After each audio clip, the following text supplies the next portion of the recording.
Now, while it may have been warm outside today, those temperatures will drop, and fire officials are reminding families to stay safe when using space heaters. Take a look.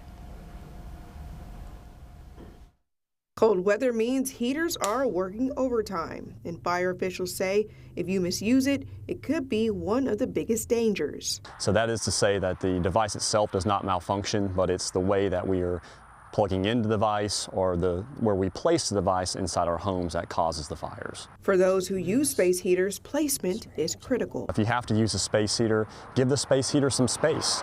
3 feet all the way around the space heater of clear space to any combustibles is a general good practice. Officials also warn against improper electrical connections.